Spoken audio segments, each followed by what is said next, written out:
Jono just joining or rejoining. I'm trying to remember which part of the Federation all the different people are from, but I think we got a reasonable representation from the 5 different regions already, so that's good.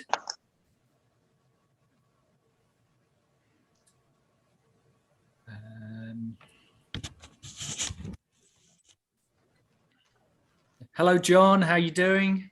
Very well. How are you? Yes, I'm well. Here in, as they call it, permanently precipitating Palmy. You'll never leave. It is indeed pouring with rain. Mandy joining. We have a Tony, but as I know from my conversations over the last few days, there's quite a few Tonys, so I'll have to try and work out which one it is. Hello, how are you? I'm good. Oh, that's a big hand you've got there, Tony. Sorry, mate, I'm going to get my speaker going. I'm going to say a bit croaky, mate. I do apologise in advance. I've got COVID, so I've been fighting it off at the moment. So, well, I've had it once. Excuse me. And that was when I was in isolation, waiting to escape Auckland when I first arrived. Yeah. So yeah, I don't envy you that one. I don't envy me either, mate, to be honest, but I'm getting there. Yeah. Oh, God. Okay, we'll give people a couple more minutes because generally people are a bit late. But I do appreciate that we've already got best part of 20, which given the 1 day's notice is heartening. So thank you.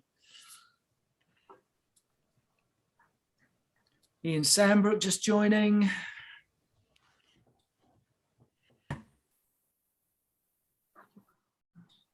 That looks like you're playing the Xbox, Tony. It's 4 actually, mate, but I'm about to turn it off when we start, so don't worry. Love it. So who haven't I said hello to? Hello, Walter. I know you. Hello, Jono. Hello, Roger. Is it Milan or is it Milan? Oh, Jet Norris with some background noise. It's Milan. Okay, whatever. pleased to meet you, Milan. I used to, back when I worked at Carlsberg, I used to have somebody in my team who was called Milan, so that's why it confused me. Oh yeah, no, but yeah, I'll try and make sure I get that right. no, it's all good, mate. No problem. Right, I'm sure there'll be 1 or 2 more try and join, but given that we're a couple of minutes over, I will start. So first thing to say is hello, and thank you very much for joining. As you might have guessed, I'm Russell, and from the accent you can tell that I am English, and I'll just admit these last couple. God, there's always some people who are late. Just done that. So yes, I will. In fact, I'm going to start sharing my screen already so that you can see the presentation and just demonstrate whether I can actually work technology, which sometimes I can and sometimes I can't. So let's do that one.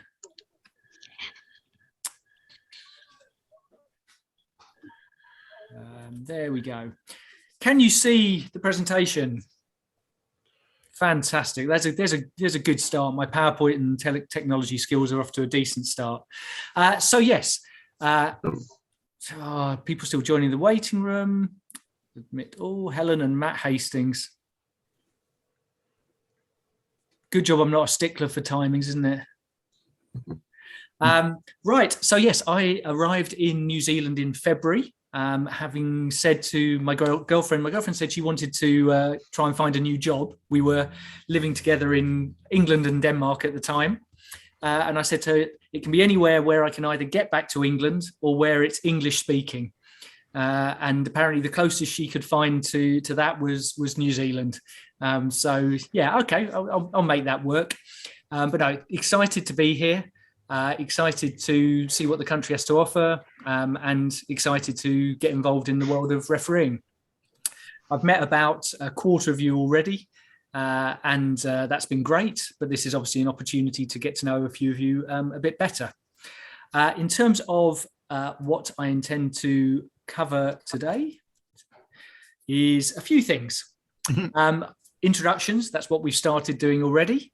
Philosophy, that sounds a bit deep and meaningful, but actually all it is kind of me just giving a view as to refereeing, the good and the bad, and kind of what works and what doesn't. I'll make a few commitments to you because at the end of the day, the whole point of having a referee development officer is to meet the needs of the referees across the federation. So I plan on doing that. I'm excited to do that. And I want to be clear about what you can expect from me and kind of how I can hopefully help you achieve what you want to achieve. There'll then be a little bit on laws of the game. You'll find it's a bit of a hobby horse of mine.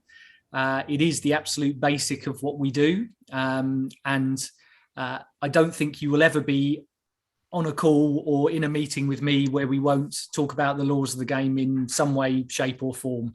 So be prepared for that. But hopefully that will be interesting and hopefully informative as well.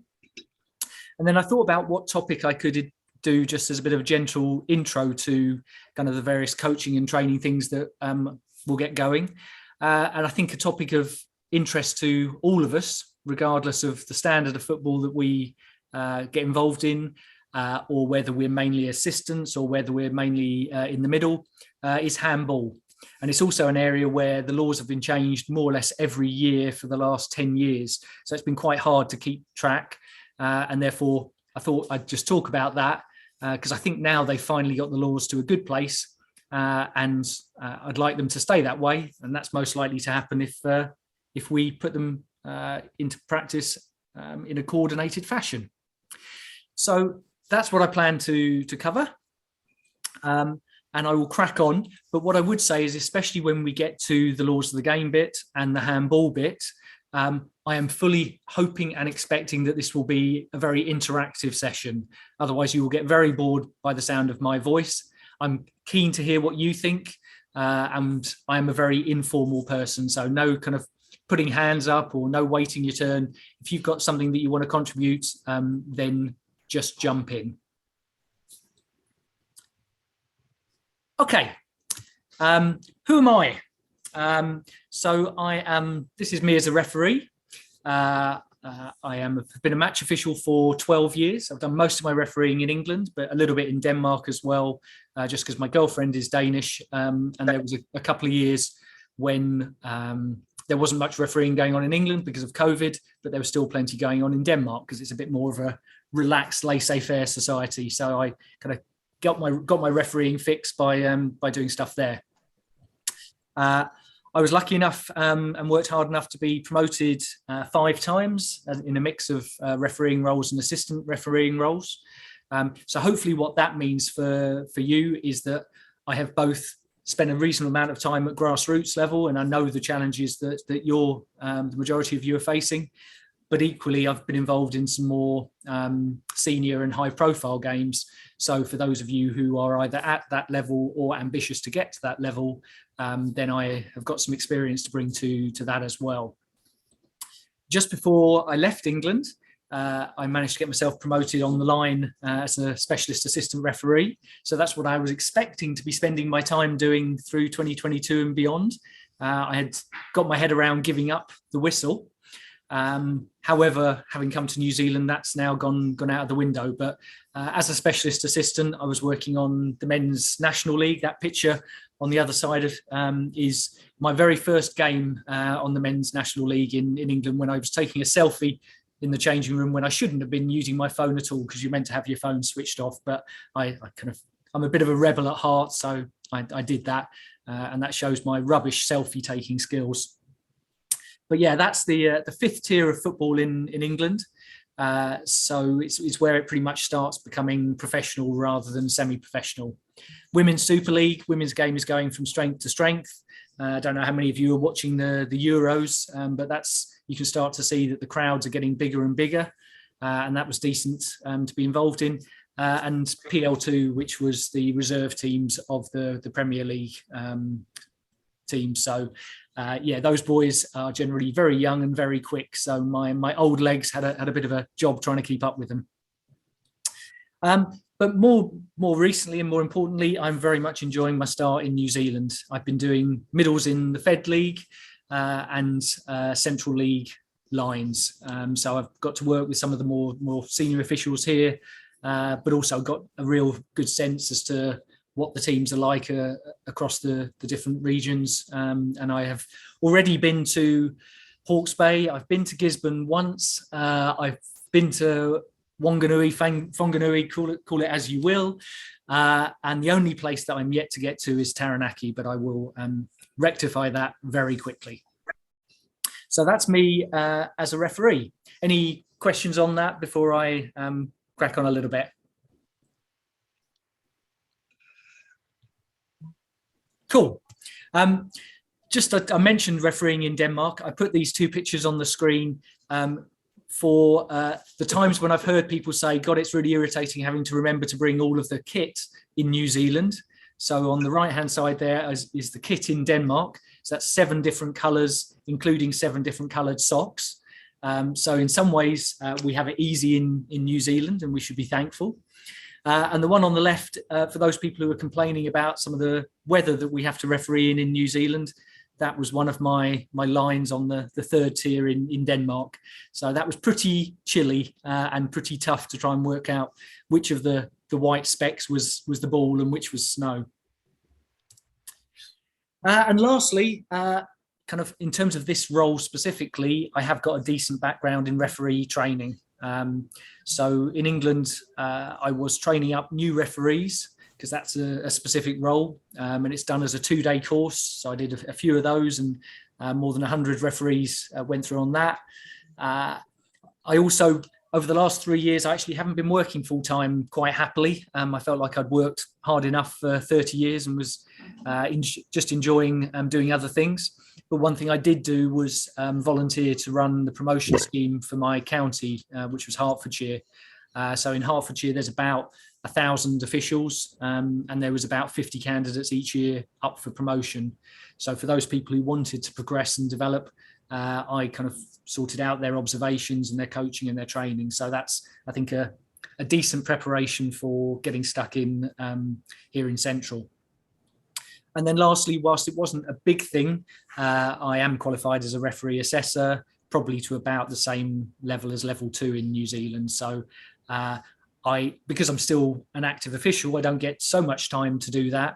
But the one thing you will find is if any of your games are videoed, whether on Huddle or VO or whatever, I'm quite happy to watch those games. And it's amazing the coaching you can provide just by watching stuff on video rather than in person. So I've really done a fair bit of that, and I plan to do more as the season progresses and as we get into next season.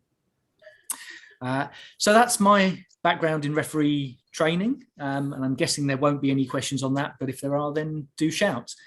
While you're thinking about it, I'm going to take a swig of Coke.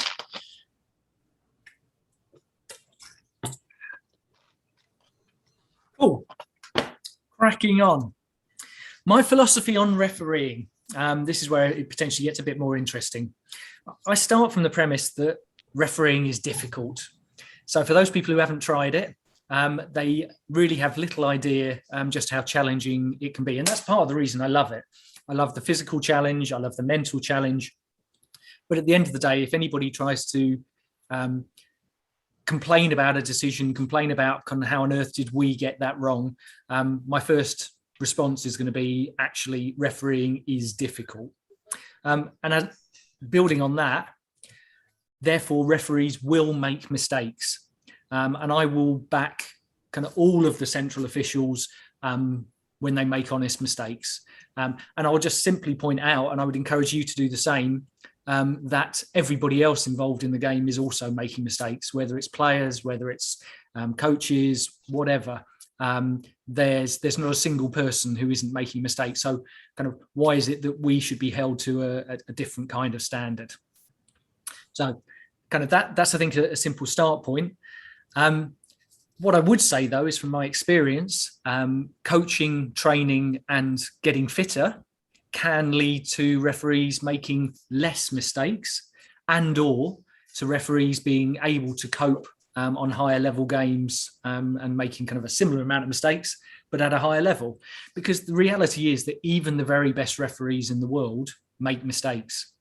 When you watch the World Cup later this year, there'll be mistakes made. When you watch the English Premier League, there's mistakes made. And there's mistakes being made every weekend in the Central League by myself and every other official. So kind of even with the best coaching, even with the best training, there will still be mistakes made. But at the end of the day, just by understanding why those mistakes were made, it's the first step towards improving and making less of those mistakes in future. But fundamentally, when honest mistakes are made and when subjective decisions are made, I will absolutely have everybody's back, and I will have the arguments with the clubs as and when necessary. That said, kind of what I do think is that it is reasonable for players to expect consistency on the basics and a good up-to-date knowledge of the laws of the game. I think those are the things which are more within our control. When I talk about the basics, that means stuff like, are we doing the same pre-match kit checks and holding to the same standards? Whatever the standards are that we agree are correct for that level of football. But kind of, are we being consistent there? Because there's nothing more irritating either for referees or for players if one referee is insisting on kind of one thing when it comes to sock tape and another referee is letting it go. It just makes life hard from the start.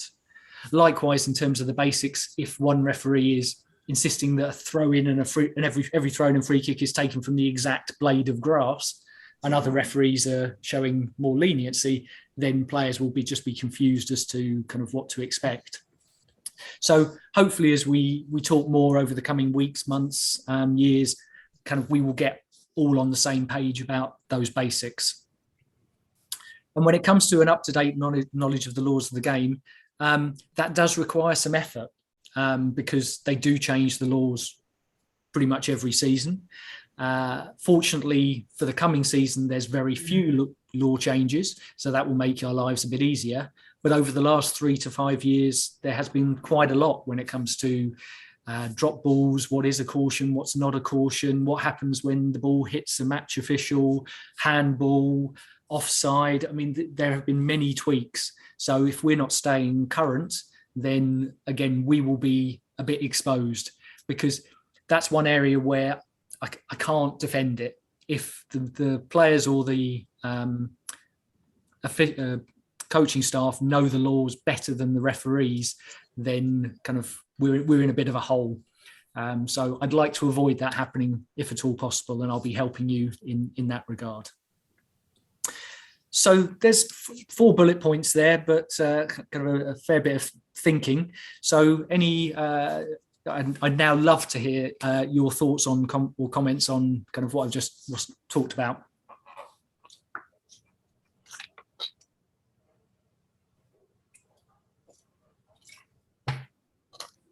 And if nobody volunteers, I'm going to start picking people at random. I'll volunteer. Fantastic. That's all right. It's good to hear you say the whole thing about how reffing is difficult, and that means we will make mistakes, because being in my first season of reffing, as you know, it is difficult. But I'm with you on that whole rules of the game thing, which is interesting when you end up reffing fellow referees. Which can go one of 2 ways. Either it can be very helpful because they can, I guess, like quietly remind you of things, or it can be quite difficult because they will loudly remind you of things in a very rude manner. Yes. At which point you then decide whether that reminder tips your threshold for dissent or not. But kind of ignoring it is probably not the answer. No, I figured it wasn't. Cool. Thank you, Jono. Other thoughts? Hi, Russell. Steve speaking. Hello, Steve. With regard to your second bullet point, referees will make mistakes. That's, I think, pretty obvious and relates to all of us. But one thing I will do, if both teams think I've made a mistake, even if I'm positive in my results, I will often go with the teams just to keep the harmony and this tempo of the game going. Yeah, and it's within the laws of the game for us to change our minds if play hasn't been restarted. So if we confidently give a corner and then everybody starts trotting upfield because they know it's a goal kick, everybody from both teams, then don't be the lone person who thinks they saw something that they probably didn't. Obviously, it's not something you want to do on key match-changing decisions.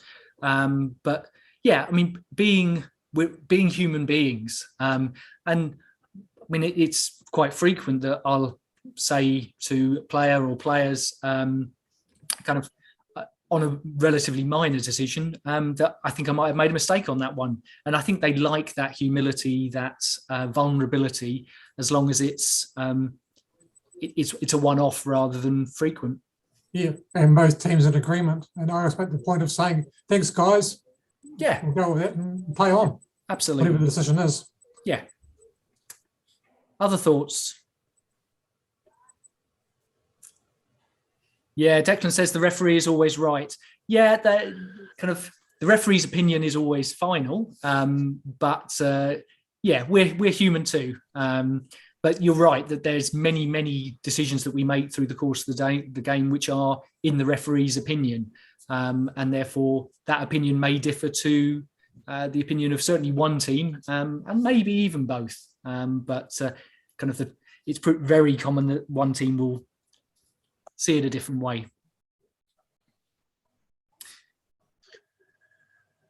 Any last thoughts on that? One thing I firmly believe in is, we've got to show the human side of us. So, yes, if we do make a mistake, there is absolutely nothing wrong with apologising. And that can go a long way with the interaction with players and their acceptance of who we are and what we're doing. So I think some referees sort of dig their heels in a bit and get a bit stubborn and stay with the decision they've given, even though they know, they've got the ability to change it. And so change it and make light of it even quite often, and just, move on. And crack on. And if it's if you think it would kind of destroy your credibility to change the decision, say it's a corner when you think it probably should have been a goal kick, then it's probably not too difficult to find an attacking free kick when the corner comes in, given the amount of pushing and shoving that tends to happen at that. So you can avoid the outcome that would be really bad news, which is that kind of a mistake of ours then leads to a big change in the game. I mean, getting a throw in wrong on halfway, kind of who cares? Giving a defensive free kick when it's a bit soft, who cares? But giving a penalty when it's not a penalty, yeah, that's one where we need to try and avoid that happening. Oh, with Russell, it's Memo Musa here.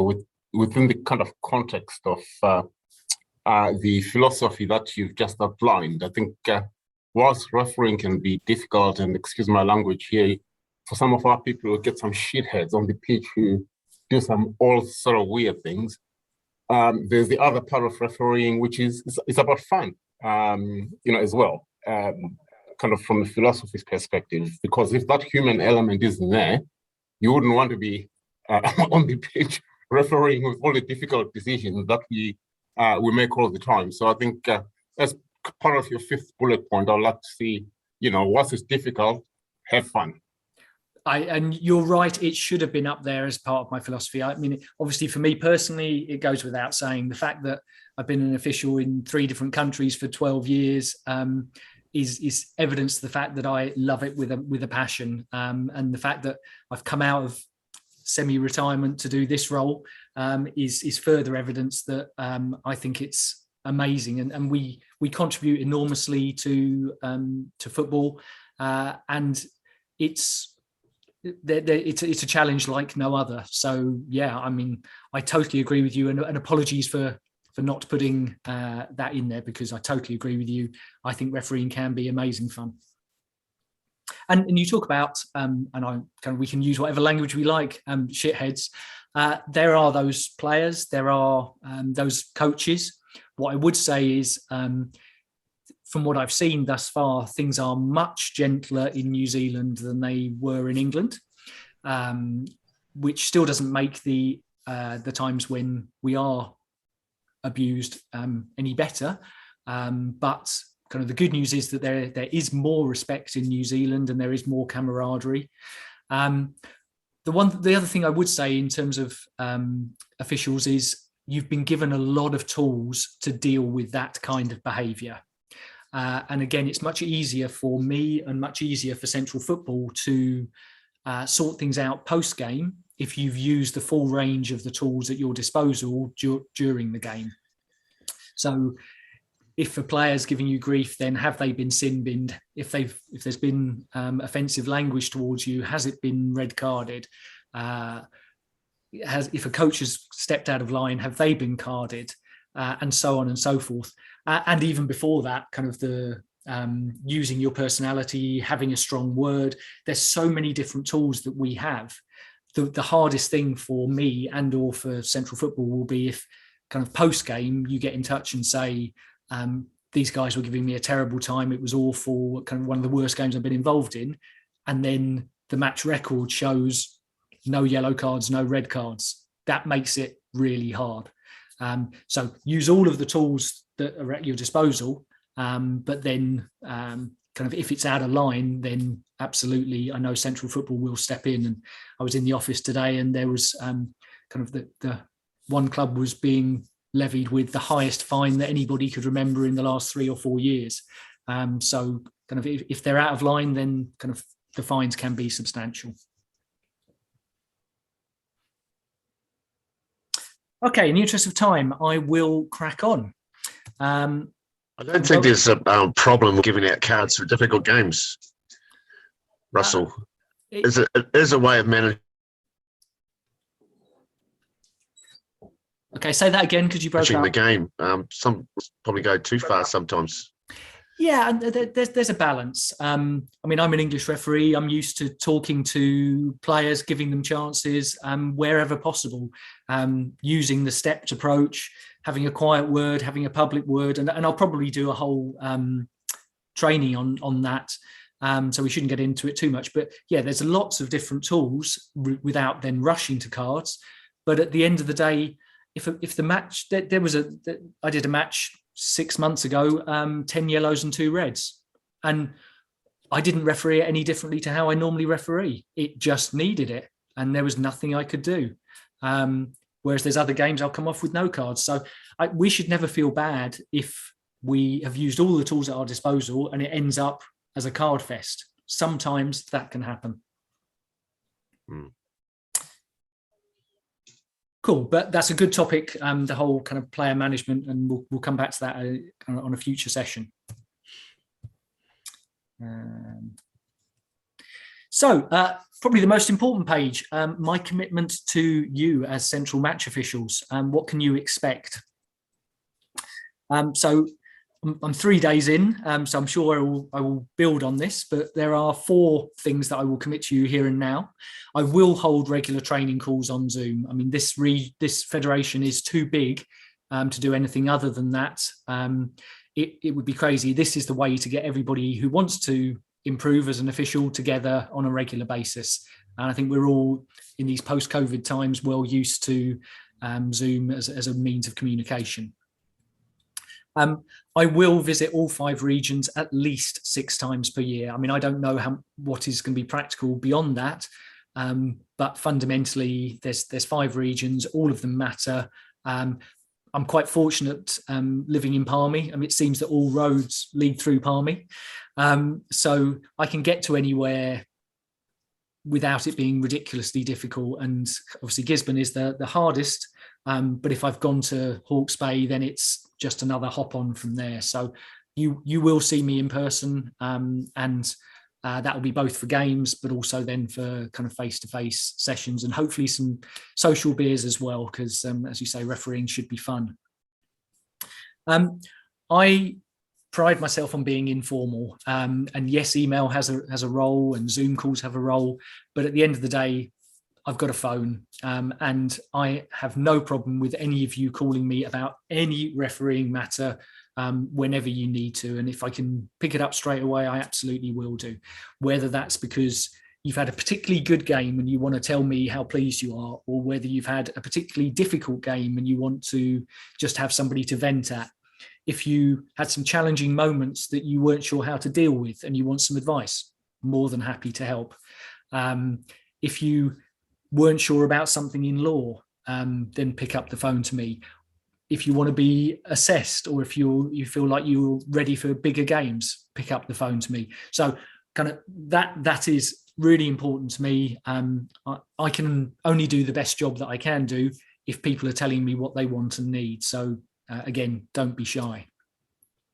And the last one, as somebody who only came into refereeing in my 40s, I'm keen that we get kind of new referees in to swell our numbers. But actually, I'm very open-minded about whether those people are in their teens, 20s, 30s, 40s, 50s. It really doesn't matter, because frankly, if somebody comes into refereeing and is passionate about it at age 50, they could easily give 20 years of great service to the football community and do a really valuable job.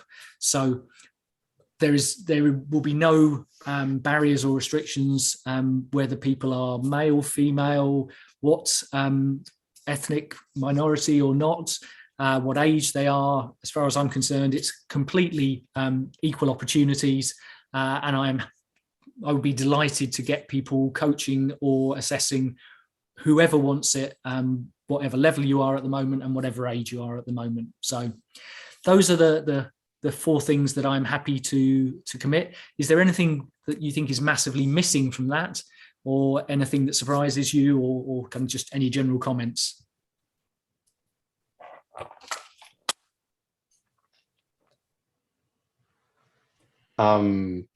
I think that last point about coaching and assessing and things like Pre-season, that's quite good. Oh, sorry. Keep going.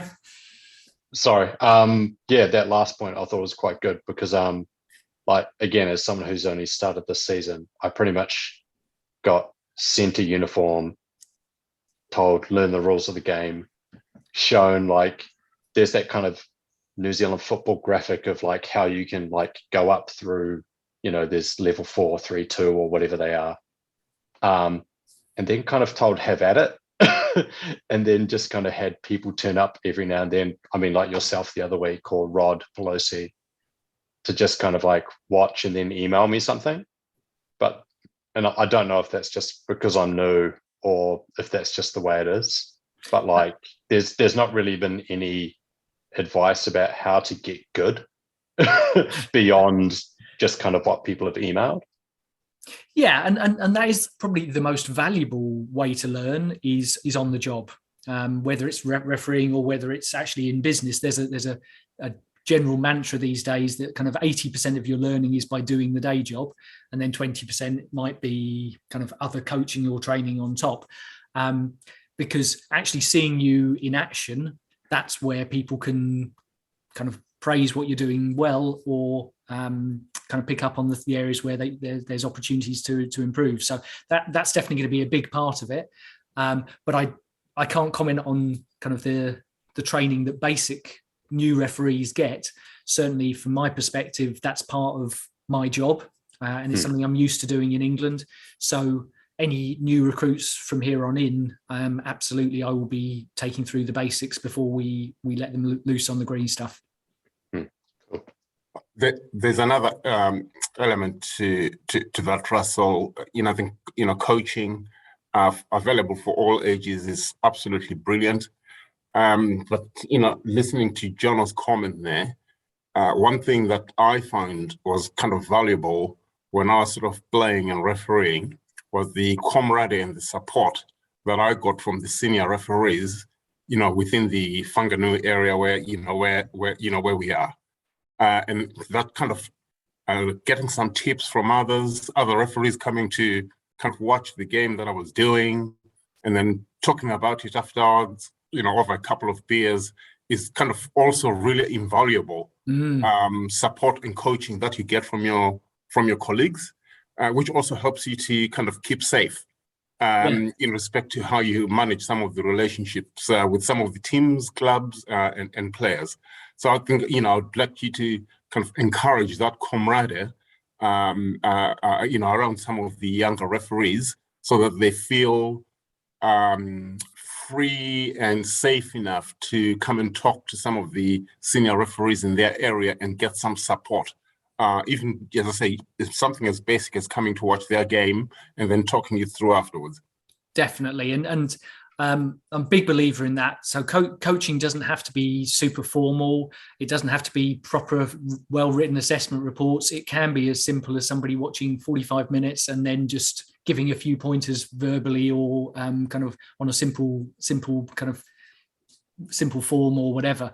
For my dealings with the more senior officials, generally speaking, they're really keen to help. So I know that Mark Rule has been helping one or two referees who have been getting started here in Manawatu. I know that Marty Royal is, even though he stepped back from this role, he's very keen to help people in Hawke's Bay in a more informal way. I was talking to Chris Niven today up in Gisborne, and he's very happy to, as we get new referees, to help them through.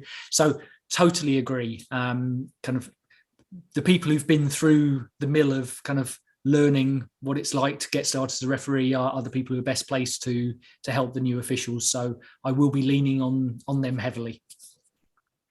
So with that as well, Russell, just from when I started in 2016 as a 16-year-old high schooler, and locally in Taranaki, I'd get put on like a Division 1 game or a Division 2 and run the line for the Prems game. And we actually had the ref for the Prems game there just watching and taking notes, and both at halftime and full time just giving us little tips and tricks and stuff, which was really good. But is there a more streamlined way of, I guess, getting the more senior such referees a bit of training actually in that coaching or mentoring type of capacity to help the newer, younger or older, whatever, referees that are coming through the ranks? Yeah, and interestingly, when I was looking at the database, a good number of the more senior referees have already got their level 1 assessor kind of training. So actually, they should be qualified both in a formal way, but actually, obviously, informally as well because of their experience. So, I'm not committing exactly what shape this is going to take because I want to talk to the people whose time I'm going to be asking for. But from what I've heard, they're up for it. And as you say, streamlining it, making it simple, making it consistent will be something that we will get to, probably being realistic from the start of next season. I imagine the other problem you have, Russell, is the fact that, we see the referee, allocations come out every week, and I'm only just looking at the 1 or 2 ones to be fair, but we are an endangered species, and trying to get those senior refs the time, I imagine, to see some of us more junior ones when they've got their games to take care of, I imagine, is quite tricky as well. Yes, one of the things that I can do is if I can increase the overall referee numbers from 100 to 130, then that would be a way to free up the time of some of the more senior officials, because whilst it is possible to do 3-4 games in a weekend, I'm not sure that's necessarily the ideal situation. I mean, if people want to do it, great, but it is tough to give of your best, and especially if you're being observed or assessed on some of them,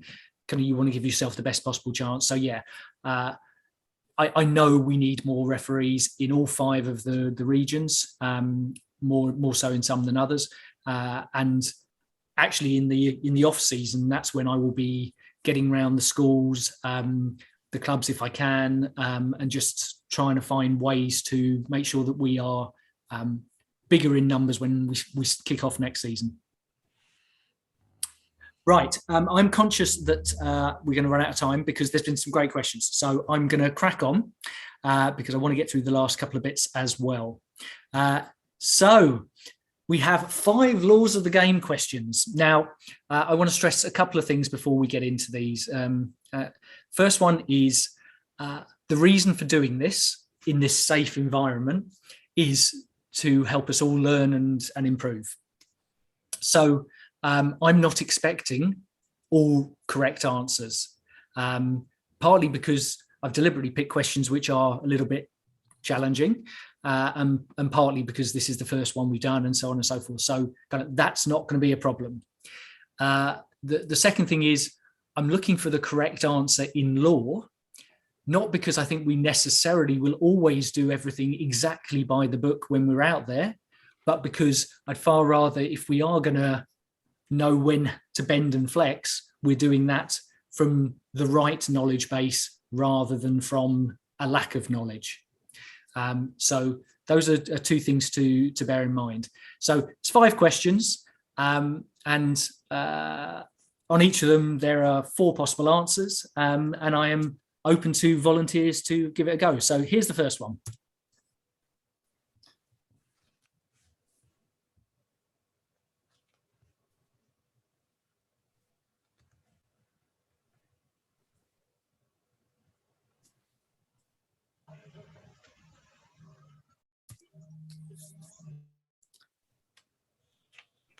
So there's some key, what you will find in these laws of the game questions is some critical words which point you in the direction of the answer. So always be on the lookout for those. And obviously, as when I'm talking about the answer, I'll refer back to them. But anybody want to give this one a go? Who's feeling brave?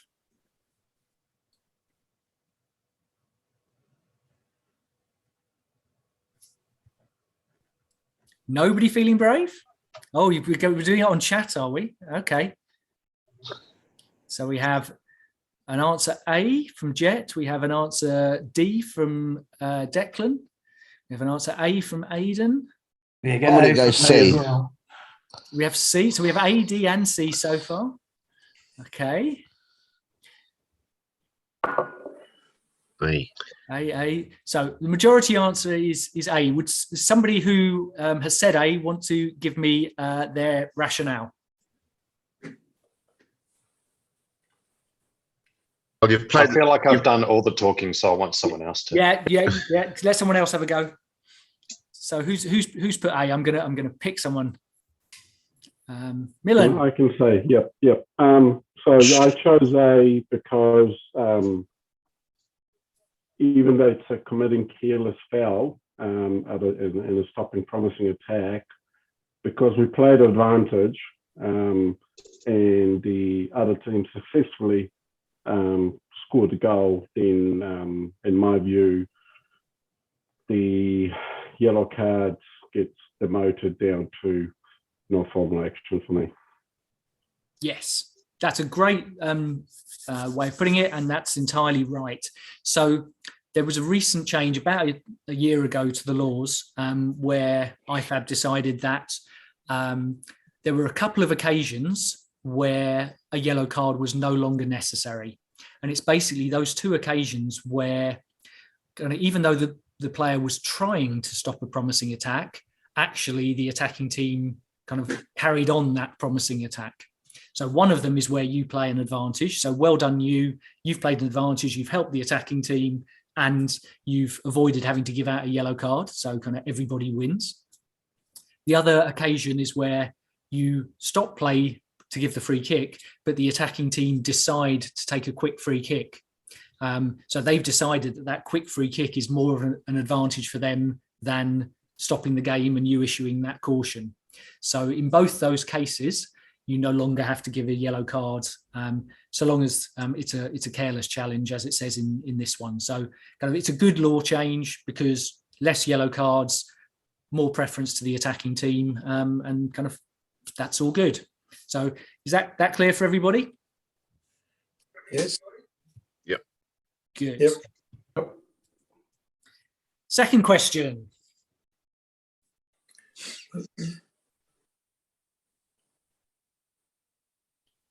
Read.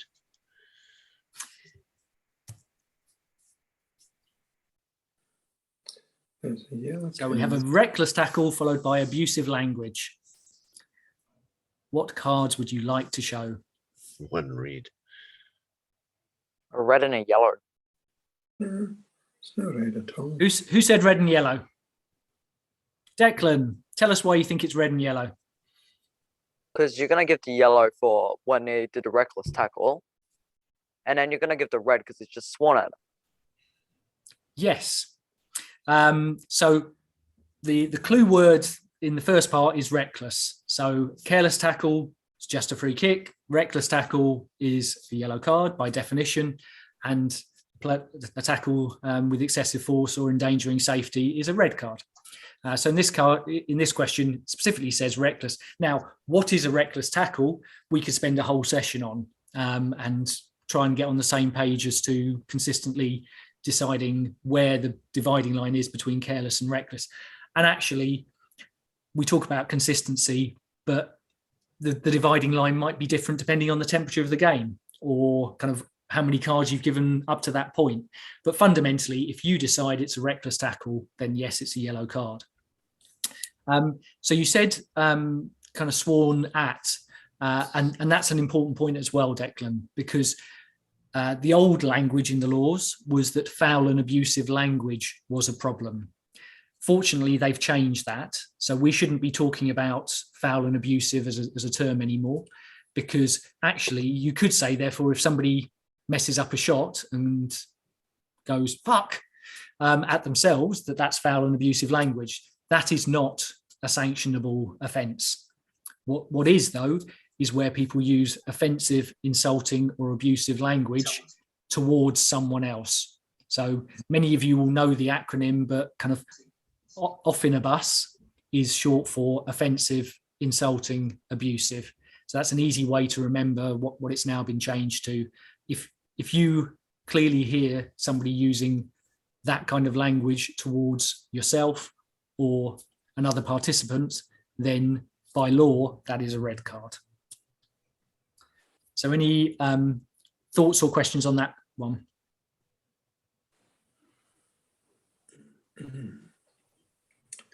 What would you say about giving 2 yellow cards instead of a red and a yellow?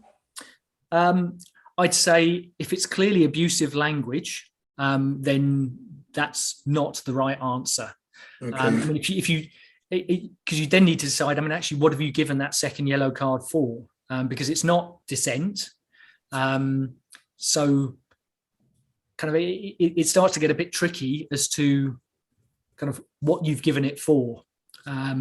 So again, I'm not saying that every time one person's abusive is another person's not. If somebody says something like "get up, ginger," is ginger an offensive, insulting, or abusive term? Some people might say it is because it's kind of about physical characteristics. Other people might say no.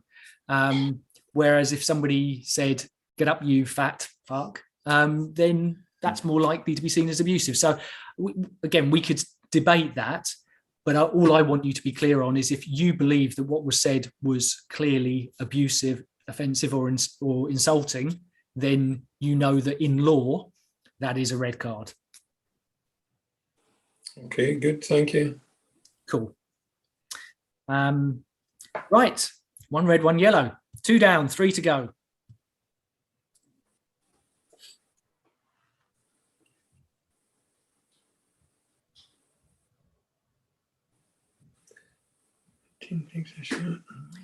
So this is where it starts getting trickier. My commitment, a 5th commitment to you is if anybody gets this right and clearly explains why, then when I'm next face to face with you, I will buy you a beer or another beverage of your choice. So, possible answers. Not can A. No, Who said A? no. Declan, you've just gone from top of the class to bottom of the class. I've got it as B. Okay, so let me just tell Declan, the reason it's not A is because there are no more contested drop balls ever in football. So that has been completely taken away. So you should never be having a contested drop ball. So we can come back to what you should be doing, but kind of you can lose that one from your box of tricks. So who said B? I did, Jono. Okay, Jono, why do you think it's B? Well, red team has possession. So, I mean, let's first think about, I'm just going to move the play out to like the center circle just for the fact of the argument. If red team kicks the ball into you and then the ball goes to the blue team, then it's a drop ball for the red team because red team had possession, you've got in the way and kind of broken up their possession, for lack of a better term. If you're getting the ball shot at you, I mean, first of all, you're probably in the wrong position to start with. But, you know, if it's going over the goal line, it definitely shouldn't be a goal kick to the blue team because possession shouldn't go back to the blue team. It should go back to the red team. Okay. Which means it should be a drop ball to the red team. Okay, so very coherently argued, and good that you understand that if possession changes, it's a drop ball to the original team. But for two reasons, you're wrong. I love being wrong. That's all good. It's a safe learning environment. So who wants to make a case for C or D? I think it's a D. You think it's D? Yeah. Go for it. Why? Well, ideally, any sort of drop ball in the goal box, in the 18-yard box, had referee or for whatever other reason, ball goes back to goalkeeper. So in my view, because ball crossed us outside the goal line, so I'm picking goal kick to blue team. Okay. And anybody want to make a case for C? For D, did you say? For C. C. Oh, no, not C. I'm D. Okay. All right. So the correct answer is D. So I am now one beer down, but that does mean I've got to travel north. So this is one area where it's a bit complex and a bit nuanced, but actually it's one where you want to get it kind of completely clear in your head, because actually if you've been hit by the ball, you may or may not be thinking at your most clearly at that moment in time. So Jono talked about one of the three occasions where if the ball hits you, you stop play and give a drop ball. So one is where possession changes to the other team. Another is where a promising attack is started, because what you don't want is for you to have influenced the game and then a goal to be scored soon after. And the third one is where it hits you and goes directly in the goal. So those are the three occasions when you give a drop ball when the ball hits you or actually any of the match officials. The one big occasion when you don't stop play is when the ball hits you and just rebounds to the same team in an unthreatening area. There's just no reason for you to stop play in that sense. They've still got the ball, say in their defensive third, we just crack on. The one specific time when it hits you and doesn't end up in play on or a drop ball is this one. So if the ball goes out over a boundary line, then you just take the restart as if it hadn't hit you. So basically, unfair as it may seem in this occasion, it's just a goal kick to the blue team. The reason why it can't be B, an uncontested drop ball to the red team, is because, as was said, if ever you give a drop ball in a penalty area, regardless of the reason, then you are giving it to the defensive team. So kind of slightly complex area, but an example of where they've changed the laws, and we need to just be clear because we need to know immediately that ball hits us, kind of what we should be thinking about. Any questions? Yes, Russell. Sorry, Anthony here. Good evening, everybody. Oh God, this is gonna be dangerous. Okay, all right, go for it. Just a point of order on your drinks tally. It is more than just one for Milan, because I think there's a few correct answers in the chat. So I'd take your whole wallet. But my chat stopped working, Anthony. Can I just qualify your point that if the ball hits a match official and goes out of bounds at any stage, then this is just simply a restart as per the laws of the game? Yes. Right. Thank you. Yes. So Russell, John Green from Palmy. What happens if it went in the goal? So that's one of the 3 occasions when you stop play and give a drop ball. So if it hits you, probably you're in the penalty area, so you're probably giving a drop ball to the defensive team.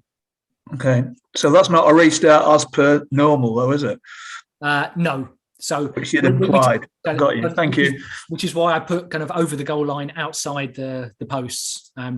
With you. Thank you.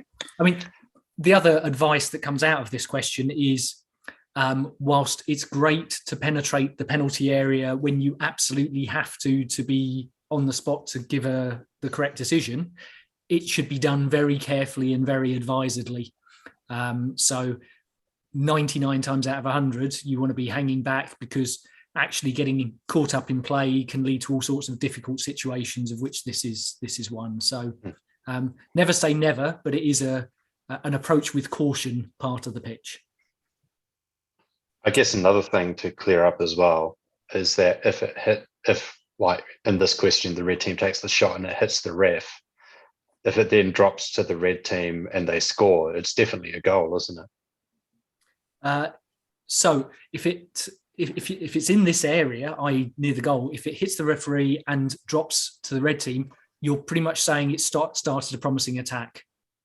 So actually, if it hits you here, you're going to be giving a drop ball unless it goes kind of off the pitch. Got you. Okay. Is there a hand in the air from a Mr. Cook?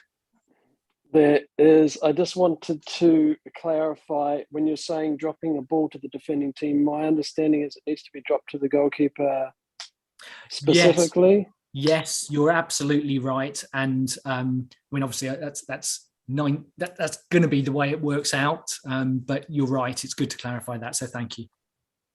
Can I just ask, when you drop the ball, because I've seen several varieties of things, is the player that takes the drop ball, are they allowed to only touch it once, or are they allowed to then dribble off with it, or what? I can't find anything that... Okay, it is in the laws, but it's kind of tucked away. The short answer, well, I'll build on your thing. First one is worth remembering that all players need to be 4 meters back from the drop ball, not just all defending players. So actually, if there's 2 attacking players within the 4 meters, then you need to be getting them back before you even drop the ball. So that's point 1. Once you've dropped it, the player can take as many touches as they like. What they can't do is score a goal without another player being involved. So they can just crack on, and it's effectively just a restart where you're giving the ball to the team who deserves it, and then they're just playing. But the one proviso is he can't score directly in the goal without another player being involved. Okay, thank you. Yeah, I just wasn't sure, because I had somebody dribbled off with the ball, and I thought, I'm sure that's okay.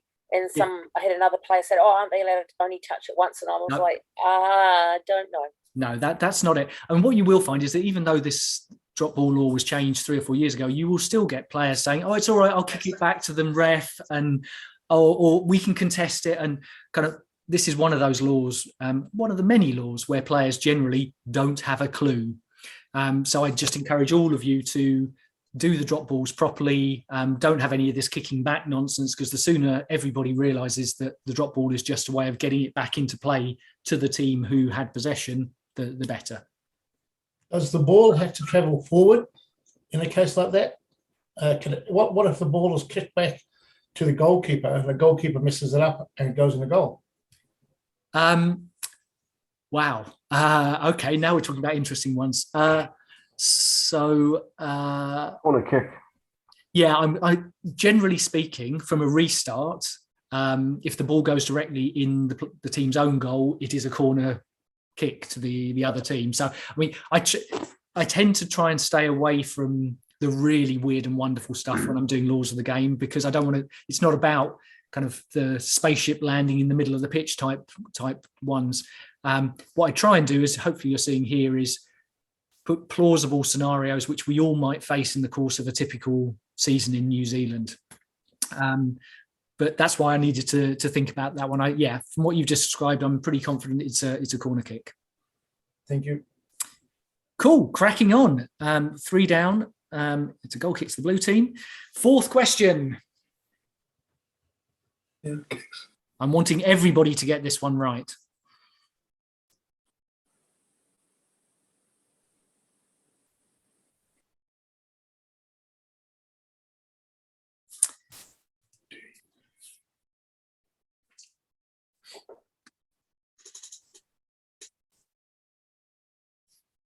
B.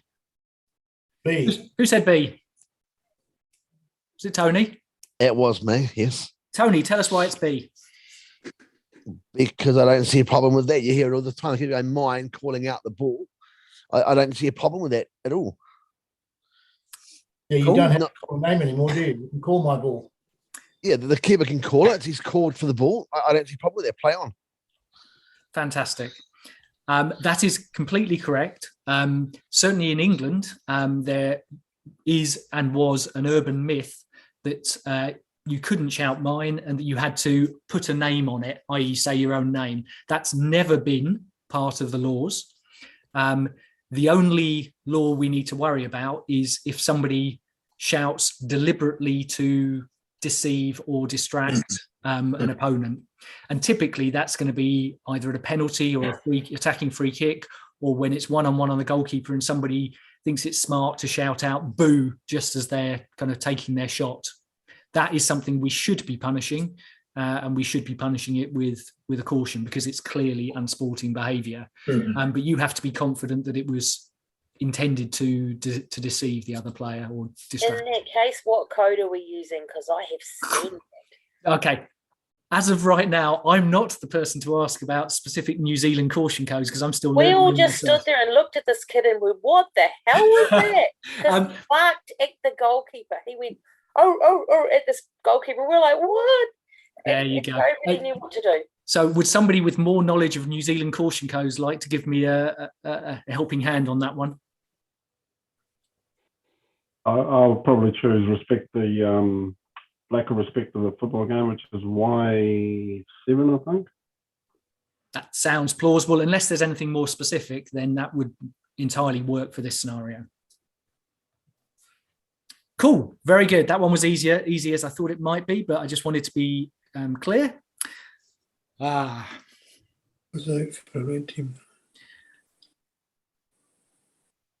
might also be a drink on offer for this one as well.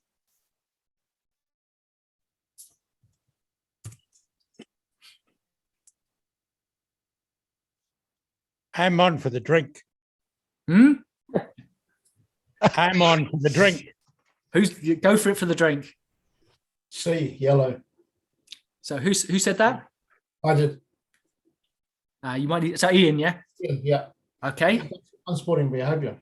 It's time wasting as well, but it's unsporting behaviour because the team that wants to get to the ball would rather start the game as quickly as possible and gain an advantage, perhaps. Okay. Anybody want to put a different thought out there? It was well argued, Ian. Is it the first offence? Yeah, this is doesn't say anything about it being multiple offences. I'd go A. I would go A as well. I would go D. Was that Riley? Riley's going D. Okay, only because Paul went A. Mr. Ford. So, Anthony, why are you going D? Apart from that, I think you've got to understand this is a laws of the game question. So you've got to think about what you might do on a Saturday, or what does the laws of the game request us to do. There's a key point in here about the blue team manager. So they are a team official.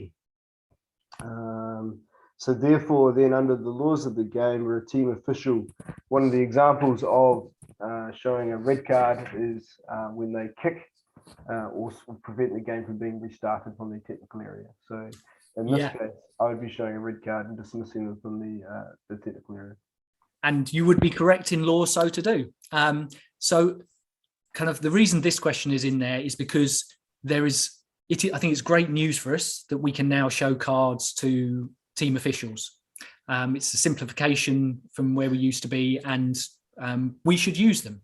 That doesn't mean we should be card happy, but there is a very clear list of offences that IFAB have specifically worked out that says these are yellow card offences, these are red card offences. And we can debate the rights or wrongs of them, but this is a relatively new law, new thing that's been introduced. So if we decide that we don't like it or we know better, then inevitably it will descend into chaos and different referees will do things differently. So as I've said before, I want us all to know the law when it comes to how to deal with team officials, and then we can choose how to apply it. So in a situation like this, if it's a calm game and nobody's too bothered and he only kicked it a couple of meters, I'm personally not going to be showing a red card. However, if it's the last 5 minutes of a tense cup game where there's already been yellow cards and red cards and he boots it 40 meters away and it starts a melee of many players, yes, I am going to be showing a red card. But I'll be doing that safe in the knowledge that it's correct in law. But what I'd encourage you based on this is have a proper read of what is a yellow card for team officials and what is a red card, because there's one or two other surprises in there.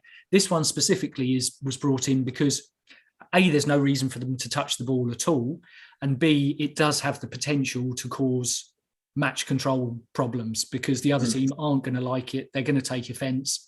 And so this is designed to act as a deterrent to managers creating those big issues. So that's why it's as it is, even though it does seem quite severe. So can I just ask, I'm sorry to push in here, I think Edward might have his hand up, but if you are giving a card to one of these players, age before beauty, John. Where's he going to go? Where do you send them? Well, that comes down generally to competition rules, but it is away from the vicinity of the field of play is when you send anybody off. So it depends whether it's a stadium or a park or whatever. It also might get complicated if they are the designated physio. So again, we could talk about all of that, but this one is just specifically about kind of what should we do in the first instance, which is show the red card. Ed. Right. Yeah, I just thought it'd be an interesting point to bring this up because it hasn't been said for this particular question, but there are different offences for the officials if they delay the restart of play if it's their own team compared to the opposing team. So I don't want people to leave this thinking that we red card any delay from an official, because if they're delaying a restart for their own team, it's only a yellow card. Absolutely. And amusingly, if it's a substitute doing it, regardless of which team it's for, that's also a yellow card. So this is where there's quite a lot of detail here, and it can get a bit complex, but you're absolutely right that the vast majority of times when restart is delayed, it's as it would be on the field of play, which is a yellow card. This is just kind of one exception that it pays for us to be aware of. Okay, you did brilliantly, and hopefully the purpose of that session, as I said, was just to open your eyes to the fact that there's some detail in the laws and there's some changes recently which it's worth brushing up on. So if I've encouraged one or two of you to spend a bit of time with the good book, then all good. We're over the hour that I said, and I will totally understand if people leave. However, there's just one more topic I was going to talk about, and that was handball. And I think it will probably take about 10 minutes, depending on questions. So I will crack on for those who still have the time to do that. Handball.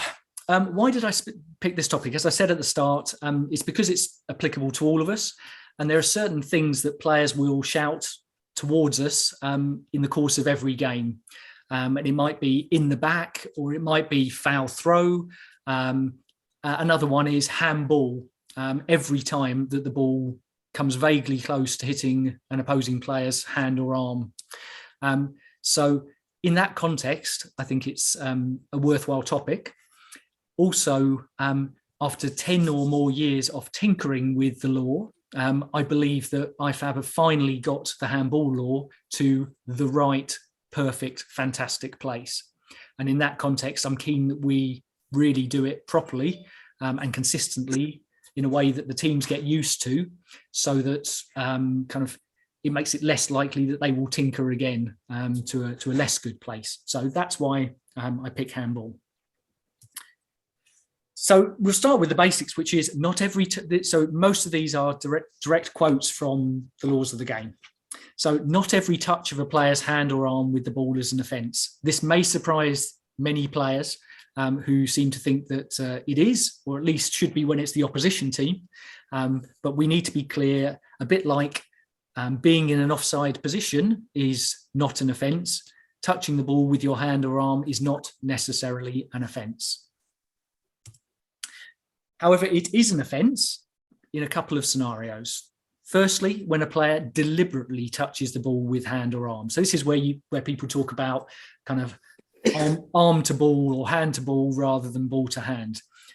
If somebody moves their arm deliberately towards the ball and it hits it, then we all kind of know that's the obvious one. That's a straightforward one to give. However, do bear in mind, some people think that deliberate handballs are automatically cautionable. That's not the case. There is only a limited number of occasions when handball needs to be yellow carded, and it's basically when people use it to try and score a goal, stop a goal, or break up a promising attack. Mm-hmm. So you will find players try and tell you that because it was a deliberate handball, it must be a yellow card. That's not the case. So this is the kind of easy one in terms of the way the law is written. The one which arises much more debate is where it hits someone's hand or arm in a situation where they have made their body unnaturally bigger. So the good thing is that all of the things that used to be there about, did it hit another body part first, or is the hand above the shoulder? All of that has been thrown in the bin. So you don't need to worry about any of that anymore. The only thing you need to worry about is the choice which says, basically, if it's hit someone's hand or arm, is that position justified by the player's body movement in that situation? Now, this would be easier for me to demonstrate if I was face-to-face, but I'd encourage you when you get off the call to try out a range of different football-related body movements. Try jumping in the air, try kind of kicking a ball, try what else? Try running. In all of those situations, your arms will naturally come away from the body just because of what you're doing. So there are many, many situations now where players are allowed to play football. They're allowed to have their arms in the air when they're jumping. They're allowed to have their arms have an arm in the air when they're kicking the ball. If you think it looks natural for what they're doing, then it's allowed. So there's a big difference. If somebody's standing still with their arms out like this, that's unnatural. But if somebody is jumping, then quite naturally your arms come away from your body. So that's the thing you need to always be thinking about. Firstly is, did it hit the right bit of the hand or arm? And then, was it an unnatural position for what they were doing? And I've had a number of debates on Central League games. There was one massive penalty shout at Havelock North where the defender was running across the penalty area and it hit his back arm because he was running. And the referee correctly turned down that penalty shout, even though it clearly hit the player's arm, even though it was clearly away from the body. It was natural for what they were doing. But you will get massive complaints. You will get people not understanding that because they've tinkered with the laws a lot. So I was going to show one or two clips, but A, because I don't trust the technology, and B, because of time, I won't do that. But certainly kind of questions to do with that, because fundamentally, this is all there is to the deliberate handball law as it stands. Yeah, I've kind of got one. It was one I had fairly early on this season where the sun sets quite low out at Massey University. And someone was like defending, like the defender was like facing into the sun and had their arm up to kind of make sure they weren't blind. And then like the ball got kicked into their hand. And I figured that wasn't a handball because it's natural to not burn your retinas out of your skull, you know. I mean, but that's not a natural movement. So like, you know, I was kind of I wasn't quite sure what to do there, but I didn't end up blowing it because I figured, you know, making sure you can see is a natural thing. Yes, and I'd be interested in others' opinions. I think that is an interesting borderline case. And it might depend on the standard of football, where if it's grassroots and player safety is paramount, then maybe you're a bit more forgiving. As I am when people are kind of clearly just defending themselves, kind of if the ball's going to hit them in the face, as an example, kind of it's a natural instinctive thing to kind of cover your face.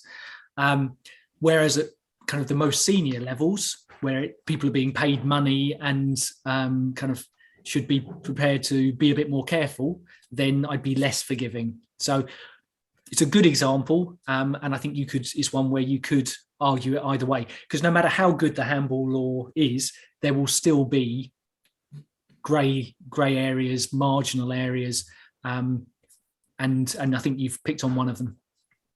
Russell, I'm fascinated by these because this is not the way I see it on television. Most of our players are watching high-level football on TV. We've seen some absolutely ridiculous handball decisions, in my view, because they're not doing it like this. Yeah, and I'll give it a comment on that, and then I'll bring Ant in. I think professional football is great to watch as referees because you can learn a lot and you can marvel at the fitness and the athleticism of some of the referees, all of the referees at the top level. And much of the time their decision making is great. I agree with you that there are certain scenarios, certain situations where it makes it difficult for us, and dissent is one of them. This may be another one. I think it's just something we have to live with. And the simplest way I would talk about it, and I talk to players about it, is football at that level is not a game. It is a big business entertainment spectacle.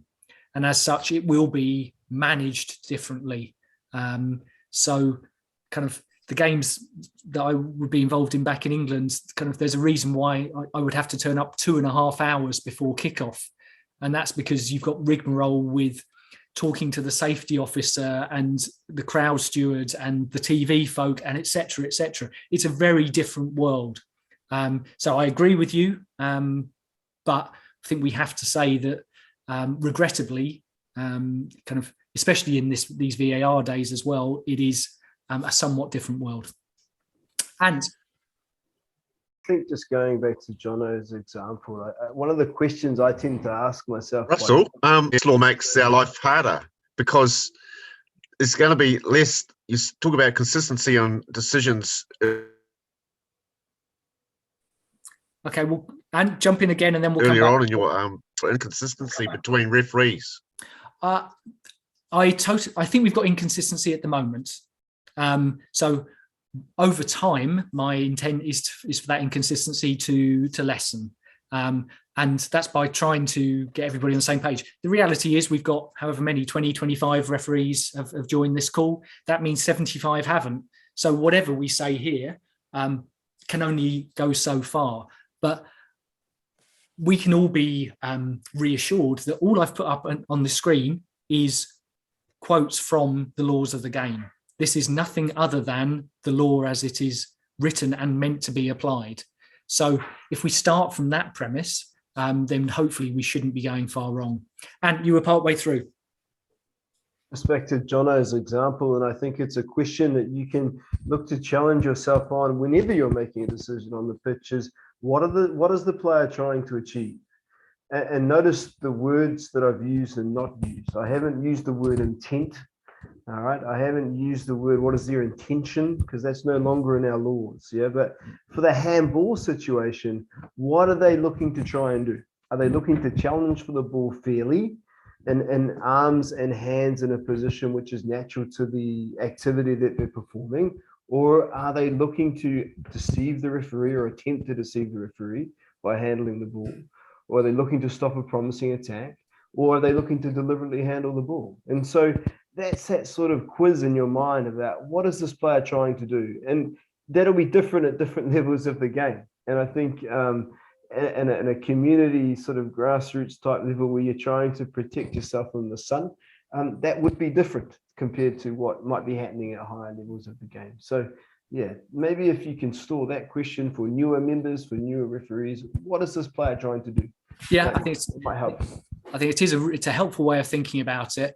The one other point I would stress is that you can gain an advantage from an accidental handball. That is totally allowable. And actually, one of the clips I was going to show was the player did just that. So kind of players might not like it if it happens against them, but as long as you're consistent both ways, and as long as over time we get the refereeing community consistent, the reality is that it is incorrect in law to give a handball and to give an accidental handball just because the player has gained an advantage. So I know some referees will be doing it, and I know that maybe it would make our lives easier if that was the way the law was written, but it is a real clear choice that that's not how it's written. And in fact, the only time accidental handball should be penalised is when a goal is scored either directly in that way or immediately by the same player. So it's been very specifically defined now that accidental handball is generally fine with one notable exception. So I just wanted to stress that as well, because you'll always get players saying to you, you can't play on, he got an advantage. It is irrelevant in law. I'll just come back as well to Anthony's point. I think, when you're talking about avoiding the use of the word intent, the moment you've got deliberate in the law, well, surely if it is deliberate, there is an intent. Yeah, and question of semantics. And you're right, and that is the simplest one. Where if somebody deliberately handballs it, then it is absolutely an offence. One last point, and then I'm sure there'll be more discussion. Just to be clear, this diagram down in the bottom right is definition of what is a hand or arm in the world of football.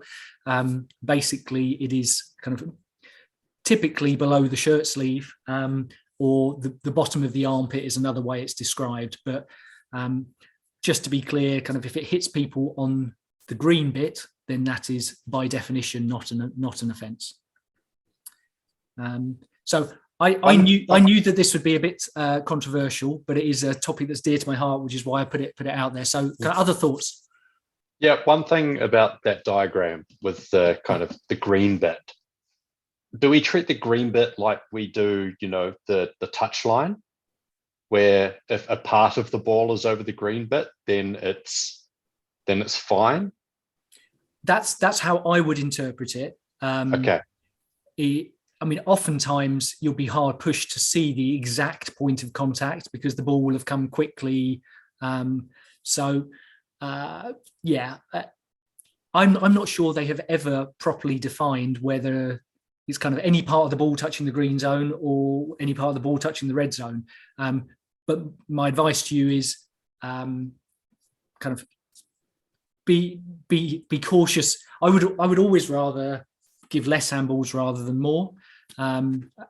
But this is one where kind of just know that the green bit is fine and the red is not. And for me, if there's a part of the ball that's touching the green, then I'm cool with that. Other last thoughts? Because you've been very patient. It's nearly an hour and a half. Going once, going twice.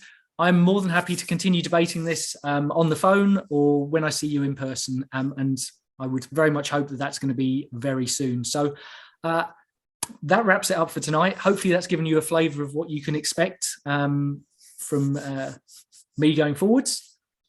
Any feedback, any thoughts? I'm always happy to hear what you thought was good, what you thought could have been improved.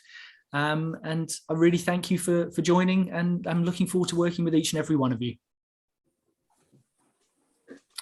Cheers, guys and girls.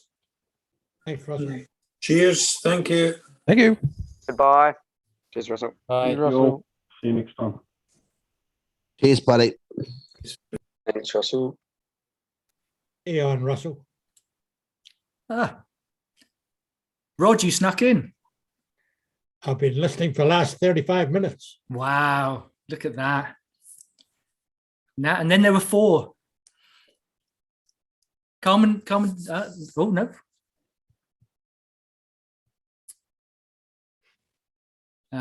Ant, Rod, Ed, any thoughts? Righto, mate. It's always a